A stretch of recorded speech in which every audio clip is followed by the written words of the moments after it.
4 বছর পর পর পৃথিবীতে এমন এক উৎসবের উপলক্ষ তৈরি হয় যেখানে বিভিন্ন দেশের সীমানা, ভাষা আর সংস্কৃতির পার্থক্য যেন মিশে যায় একই আবহে। এই ফুটবল মহাসমারোহে মেতে ওঠে বিশ্বের কোটি কোটি মানুষ। বাংলাদেশের অসংখ্য ফ্যানরাও যুক্ত হয় এই মহাসমারোহে। যুক্তরাষ্ট্র, কানাডা ও মেক্সিকোর বিভিন্ন স্টেডিয়ামে অনুষ্ঠিত প্রতিটি ম্যাচেই রচিত হচ্ছে আনন্দ বেদনার কাব্য। এই মহা আয়োজনের শেষ অধ্যায় কোথায়? উত্তরটা হয়তো অনেকেরই জানা, মেটলাইফ স্টেডিয়াম।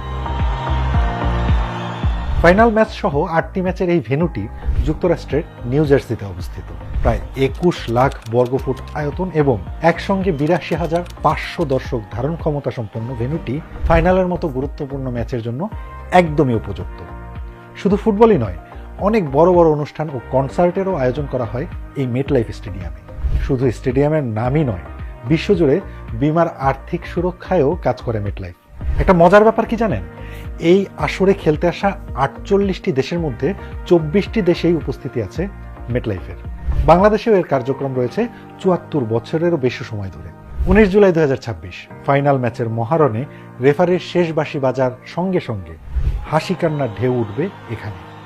রচিত হবে নতুন কোনো ইতিহাস, আর সবকিছুর নীরব সাক্ষী হয়ে থাকবে বিশ্বখ্যাত মেটলাইফ স্টেডিয়াম।